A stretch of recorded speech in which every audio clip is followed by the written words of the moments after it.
Capítulo 2. O autoconceito como destino. Nosso autoconceito é o que consciente ou inconscientemente achamos que somos, nossas características físicas e psicológicas, nossos pontos positivos e negativos e, acima de tudo, nossa autoestima. A autoestima é o componente avaliador do autoconceito. Nosso autoconceito determina nosso destino. Isso é a visão mais profunda de nós mesmos, influencia todas as nossas escolhas significativas e todas as nossas decisões e, portanto, determina o tipo de vida que criamos para nós. Os exemplos que se seguem serão úteis para esclarecer como nosso autoconceito afeta os nossos sentimentos e o nosso comportamento. Leia as histórias tendo em mente essa perspectiva. Jane, 34 anos, era vendedor numa grande loja de departamentos. Embora tivesse um relacionamento com um homem e o considerasse agradável, nunca se casará. No nosso primeiro encontro, explicou que não tinha queixas específicas de insatisfação de uma maneira geral, apenas um sentimento de que a vida deve ser melhor do que isso. E acrescentou: eu gostaria de me entender melhor e de aprender a me impor mais. Pedi-lhe que fechasse os olhos e entrasse na seguinte fantasia. Imagine que você está na base de uma montanha, qualquer tipo de montanha que deseje criar. Há uma trilha que leva o alto ao pico. Você começa a subir. Sente o esforço nas pernas, tentando escalar. Existem árvores e flores nessa encosta da montanha? Enquanto escala, você nota algo de interessante. Todas as dúvidas e inseguranças da sua vida cotidiana parecem despencar, como um excesso de bagagem do que você não precisa mais. Quanto mais escala, mais livre se sente.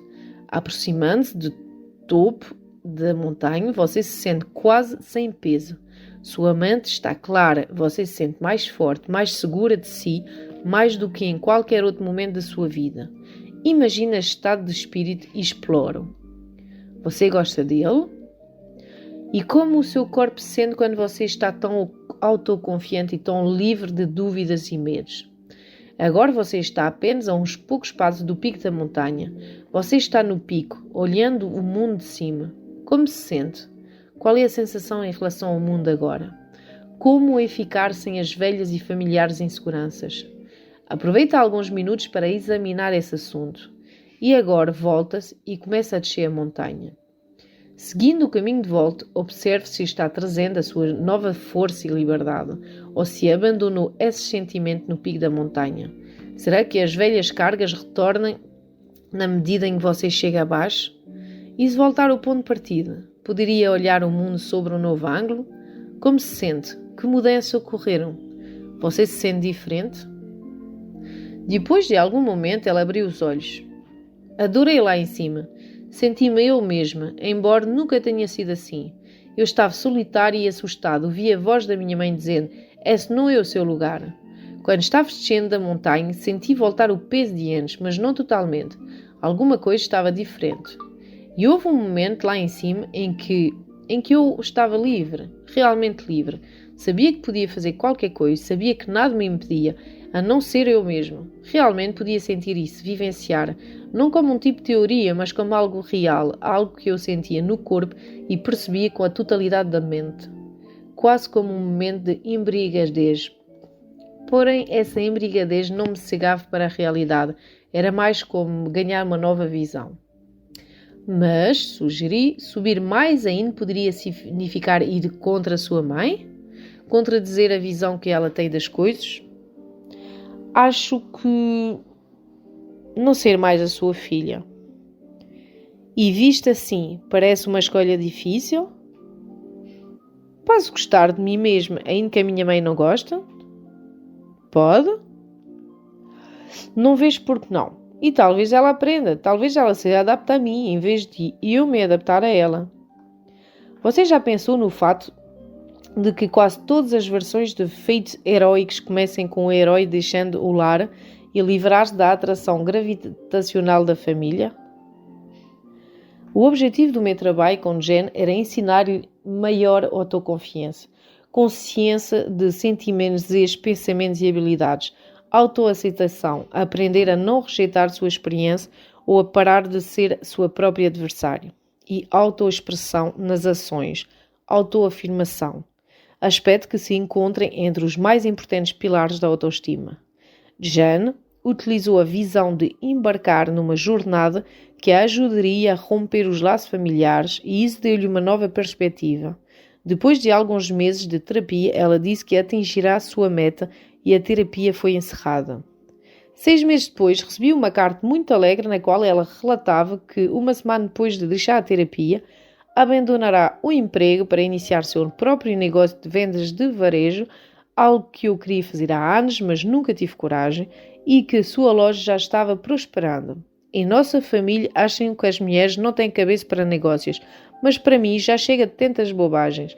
O que lucrei com a terapia é que agora a minha vida me pertence. Isso não é básico para a autoestima? E se existe algo que realmente quero, por que não lutar por isso? Agora estou pronto para começar a pensar em relacionamentos. Quando Jane me consultou pela primeira vez, não lhe faltava autoestima. Entretanto, uma certa parte da sua autoestima tinha sido investido em falsos valores, na crença de que era necessária a aprovação da sua mãe para o seu bem-estar e autorrespeito.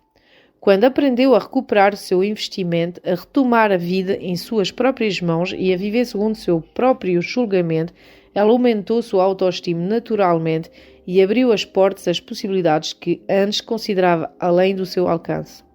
Algum aspecto da história da Jane relaciona-se com a sua experiência? Charles, um banqueiro de grande sucesso de 50 anos, fez uma consulta porque era muito infeliz em suas relações pessoais e por causa de um temor profundamente arraigado que se mascarava de uma aparência calma e autoconfiante. É tão fácil enganar as pessoas quanto a minha autoconfiança, disse ele, porque elas também são inseguras. Divorciada após 15 anos de casamento, nos últimos 3 ficará com uma mesma mulher com quem romperá e reateará várias vezes as relações. A verdade é que ela não é muito importante para mim, mas ela me adora e muito apegada a mim, quer estar comigo o tempo todo. É seguro e simples. Brigamos porque não quero me casar.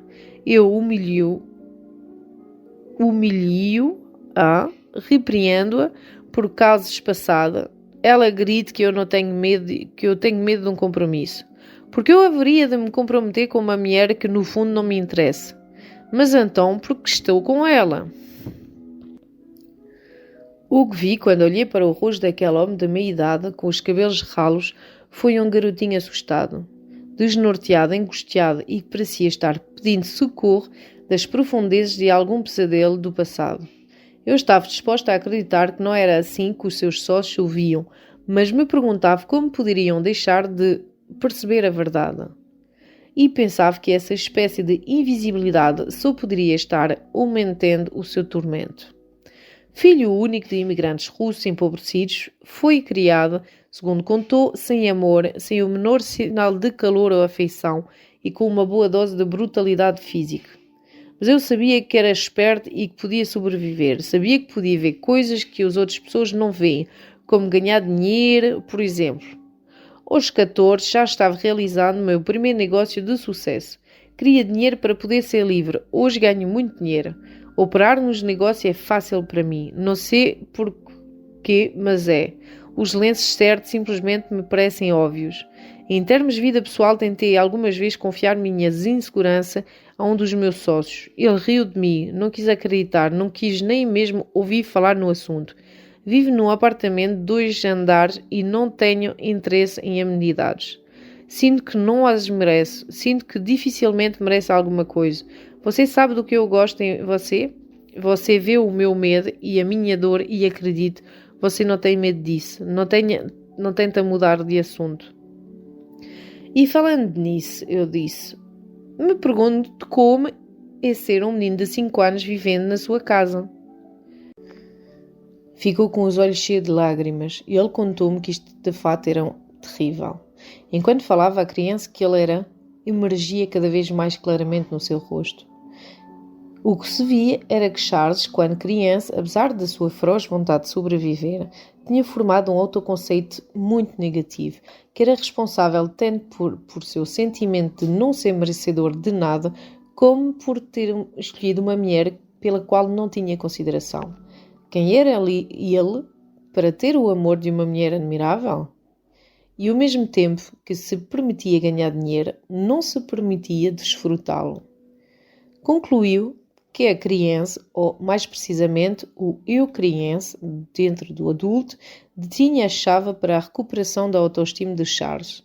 Uma vez que o conceito do eu criança é importante e aparecerá novamente neste livro, façamos uma pausa para entendê-lo. Todos nós já fomos criança um dia e, embora possamos não perceber, ainda a trazemos dentro de nós, como um aspecto de nós mesmos. Às vezes, mudamos para o estado de consciência da criança que fomos noutros tempos e respondemos às situações da nossa vida adultos como se, para todas as finalidades práticas, ainda fôssemos aquela criança, com seus valores, suas emoções, suas perspectivas e maneiras características de processar a experiência. Às vezes, esta mudança é desejável, por exemplo, quando vivenciamos a espontaneidade e a alegria infantil. É indesejável, entretanto, quando reativamos as inseguranças dessa criança, sua dependência e limitada compreensão do mundo. Podemos aprender a reconhecer esta criança, a fazer amizade com ela e a ouvir atentamente o que ela tem para nos dizer, mesmo que seja doloroso. Com efeito, podemos fazer com que ela se sinta bem-vinda dentro de nós, permitindo que o eu criança se integre em nosso eu adulto, ou podemos rejeitá-lo por medo, dor ou vergonha, tornando-nos inconscientes da sua existência. Nesse último caso, o eu criança, abandonado e não integrado, passa a atormentar nossas vidas de maneira que provavelmente não reconheceremos, tornando impossível que tenhamos uma vida amorosa feliz, levando-nos a comportamentos inadequados no trabalho, negando-nos a liberdade de nos divertir de modo adulto e assim por diante. Quis explorar a hipótese de que os primeiros anos de Charles teriam sido tão dolorosos que ele se anestesiará psicologicamente para poder sobreviver, de que no processo de amadurecimento ele teria trancado o seu eu criança numa câmara hermética fechada onde seus gritos mal poderiam ser ouvidos e de que a redenção da sua autoestima não poderia começar até que ele tivesse redimido esse eu criança.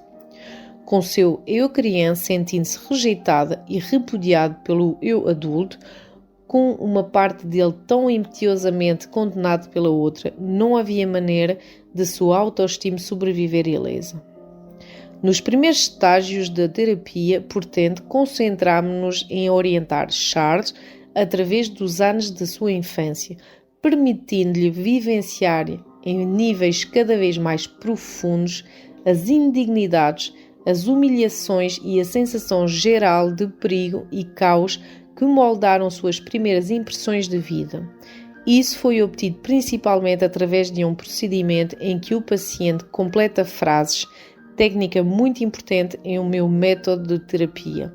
Expliquei ao Charles que eu iria dar-lhe o início de uma frase incompleta, e que ele deveria ficar repetindo aquele início e completando a frase com uma conclusão diferente de cada vez, sem preocupar-se com o fato de todas elas serem ou não verdadeiras ou de uma conclusão aparentemente conflitar com a outra. A seguir estão alguns exemplos de nossas primeiras sessões de terapia. Apresentei-lhe este. Se a criança interior pudesse falar, ela diria, e aqui estão as suas conclusões. Estou com medo, não entendo, porque a mãe está sempre gritando comigo, porque o pai está-me a bater, porque nada faz sentido, porque ninguém brinca comigo, não sei como conversar com alguém, tenho pesadelos o tempo todo e quando choro o pai grita comigo, porque quando estou tomando banho o pai entra e goza comigo, porque ninguém me protege. Então disse-lhe essa. Uma das coisas que eu tinha que fazer para sobreviver era ser cauteloso, não sentir, me esconder, ler, manter os olhos abertos sempre, estar alerta para o perigo, não confiar em ninguém, aprender a ser independente. Numa sessão posterior, o meu eu criança precisa de mim para ser espontâneo, que eu ouça, que o faça sentir seguro, que o deixe chorar, que o abrace, que não o castigue como o pai fazia, que ouça a sua dor, que eu console, que eu esteja presente e que eu não fuja dele. Se eu fosse mais benevolente e carinhoso com o meu eu criança, deixaria que brincasse mais, ele se sentiria menos sozinho, ele não se sentiria abandonado por todos, eu poderia ser o pai que ele nunca teve, deixaria que ele tivesse prazer nas coisas, tornaria o mundo mais justo para com ele e poderia sentir seguro. Poderíamos ambos nos sentir seguros. Eu poderia curá-lo e curar a mim mesmo. Depois de explorar estes temas mais detalhadamente, disse ao Charles: por favor, feche os olhos e imagine o pequeno Charles diante de você. Quando ele o está olhando, como ele está olhando? Qual é a expressão dos seus olhos?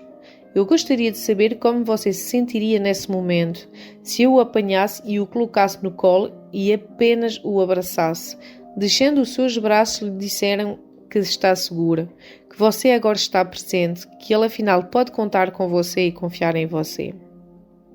Queria que Charles vivenciasse seu eu criança como uma entidade separada e que retivesse ao mesmo tempo o conhecimento do que lidava com uma parte rejeitada dele mesmo, a qual posteriormente teria de ser integrada.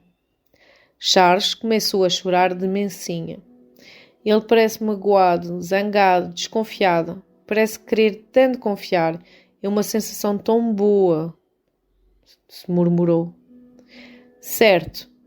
E agora deixe que ele chore com você. Vocês dois chorando juntos, entendendo realmente as coisas agora. Muito mais do que pode ser posto em palavras.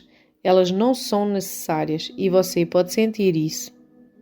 Através da imaginação e da fantasia dirigida, Charles voltou no tempo para salvar o seu eu criança, para minimizar a sua dor e dar a essa criança conforto, apoio e estabilidade, coisas que ele nunca tinha conhecido.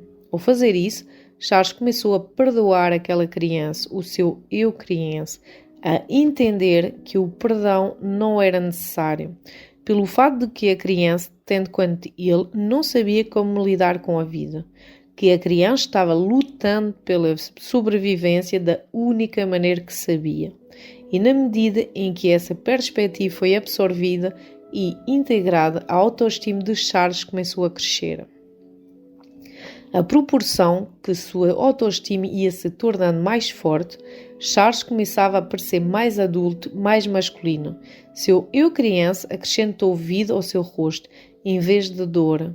Nas semanas que se seguiram, ele iniciou novas mudanças em sua vida, inteiramente por iniciativa própria. Começou a vestir-se melhor, não se envergonhando mais do fato de que podia adquirir roupas caras, mudou-se do seu modesto apartamento para uma casa atraente, encerrou o insatisfatório relacionamento de 3 anos e começou a encontrar-se com mulheres mais inteligentes, realizadas e independentes. Começou a projetar mais energia e decisão, parecia mais vivo. Recuperando e integrando uma parte importante, mas rejeitado de si mesmo, ele cresceu aos seus próprios olhos, modificando sua autoestima, transformou sua vida. Sugiro que você pare por alguns momentos para explorar os seus sentimentos em relação à criança que foi um dia e para se perguntar sobre o papel que o seu eu criança desempenha na sua vida atual.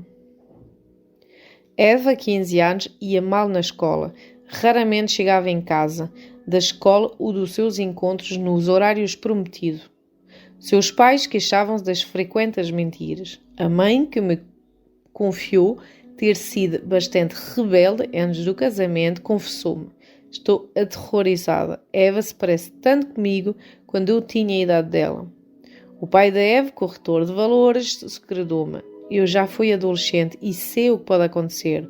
Eu mesmo não era nenhum santo, como Eve bem sabe, pois já me ouviu conversando sobre a mãe a esse respeito. Amo Eve e estou preocupado com o seu comportamento. O irmão mais velho da Eve era um bom aluno e um filho exemplar. Na terapia, Eve admitiu que o via como o de melhor aparência e de mais inteligente dos dois. Sabia que era rápida em provocar discussões com ele. Logo se tornou evidente para mim que o único jeito que Eva conhecia para chamar a atenção era ser má. Em outras palavras, tinha um autoconceito negativo e parecia estar determinada a traduzi-la numa vida infeliz. A questão era como gerar uma mudança em seu autoconceito e em seu comportamento. Pedi-lhe para sentar-se diante de um espelho e examinar-se. Ela disse que para ela isso era muito desagradável, pois, refletido no espelho, via tudo aquilo que não gostava dela mesma. Sugeri que se conseguisse passar uma semana inteira sem contar uma única mentira a ninguém, ficaria surpreso com a mudança que notaria diante do espelho em nossa próxima sessão. Seria provavelmente uma mudança sutil, e ela teria de estar com os olhos muito abertos para percebê-la. Ela achou que aquilo era mentira, mas concordou em cumprir a tarefa. Sem que soubesse, pedi a seus pais que aceitassem tudo o que ela dissesse naquela semana e que não contestassem a sua sinceridade. Na sessão seguinte, ela sentou-se diante do espelho e disse: "Parece pior." E então confessou que tinha contado 3 mentiras para a mãe. Ficou atônito porque os pais não chamaram a sua atenção por isso. Concordámos em tentar novamente na próxima semana. Na outra sessão, ela chegou cedo e anunciou na sala de espera antes de entrar no consultório: "Não contei nenhuma mentira a semana inteira." E correu para olhar-se no espelho. Olhou suavemente, depois voltou-se para mim e perguntou: "Está vendo alguma coisa?" Vejo uma garota que optou por ser honesta durante uma semana. Mas ela insistiu: "Parece diferente." Sugeri que voltasse ao espelho e decidisse por si mesma. "Parece mais feliz", disse ela. "Bem, é uma diferença, não é?" Então sugeri que descobrissem o que aconteceria se ela chegasse em casa precisamente no horário que prometerá aos pais.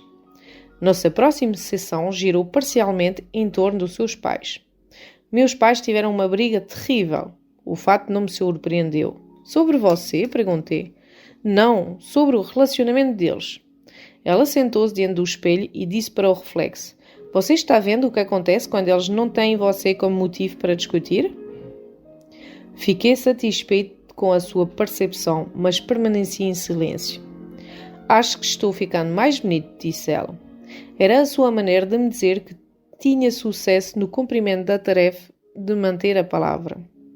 Numa sessão subsequente, trabalhámos um pouco com a conclusão de sentenças. Aqui estão suas respostas.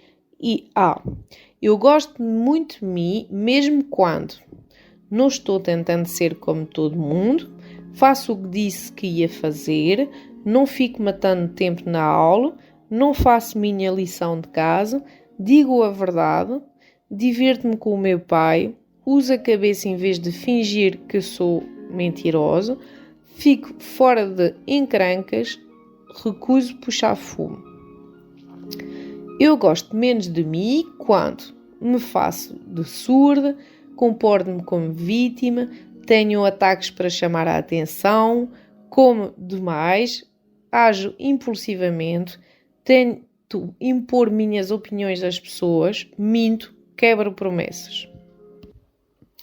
Durante esse período, conduzi diversas sessões paralelas com os pais da Eva, alertando-os para o fato de que, na medida em que ela mudava e melhorava, poderiam vivenciar mais dificuldades no casamento, pois os problemas da filha não seriam mais uma distração. De fato, avisei-lhes que poderiam até sabotar o progresso dela para evitar a confrontação com os problemas conjugais. Combinámos nos encontrar em intervalos regulares na presença de Eva e seu irmão para monitorar a resposta da família às mudanças da menina. Assim, seu desejo de atenção estava agora sendo atendido, mas de uma maneira benéfica para todos os membros da família.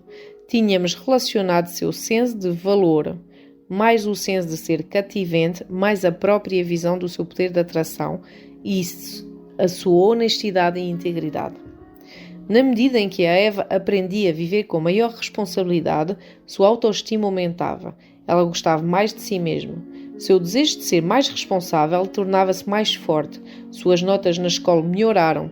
Ela se tornava mais seletiva, tanto em relação aos amigos como em relação às atividades. Ela e o irmão ficaram mais amigos.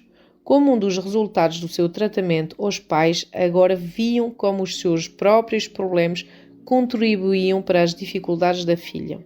Eles foram procurar aconselhamento matrimonial. Eva aprendeu a diferenciar as características que admirava nos pais das que não gostava. Tornou-se mais seletivo sobre as que características imitar e passou a rejeitar aquelas que, segundo percebia, faziam com que os próprios pais se sentissem culpados. Os pais ficaram aliviados quando isso se tornou aparente. Perderam parte da culpa que vivenciam como pais e aprenderam a apoiar o esforço da filha para crescer e se tornar uma pessoa adulta, forte e confiante. Ao dar assistência a Eva para fortalecer sua autoestima, o passo mais importante foi o primeiro. Ela precisava parar de mentir. Não apenas mentia aos outros sobre seus atos, como também mentia para si mesma sobre quem era, fingindo uma inadequação que negava seu potencial. Seria necessário muito mais trabalho, mas sua vontade de experimentar a verdade era essencial para começar a mudança. Existe algum aspecto na psicologia da Eva que possa ter importância para você? Estou certo do que o leitor entenderá que, ao contar essas histórias, omiti muitas coisas. Este não é um livro sobre a arte da psicoterapia. As histórias foram simplificadas para manter nitidamente em foco os pontos principais que são relevantes aos nossos propósitos. Eles foram colocados para ajudar-nos a entender que quem é o que pensamos ser influencia a maneira como agimos, para ajudarmos a compreender o espantoso poder do autoconceito. A nossa preocupação principal é com os que nós, como adultos, podemos fazer para elevar o nível da nossa autoestima, para aprender a nos amar e a confiar mais em nós mesmos e para sentir maior segurança quanto à nossa eficiência. É verdade que alguns de nós podem precisar de psicoterapia para resolver plenamente suas dificuldades. Porém, a maioria pode fazer muito sem ajuda, desde que esteja disposto a fazer o esforço. A situação é semelhante à dos exercícios físicos. É inegavelmente mais fácil praticá-lo com um instrutor ou treinador, mas com a orientação adequada de um livro, podemos conseguir uma melhoria importante em nossa condição física. Resume-se a uma questão de vontade e determinação. Queremos ter sucesso em nossas vidas, queremos para nós o melhor possível. Se é a autoestima, é a chave, como podemos gerá-la?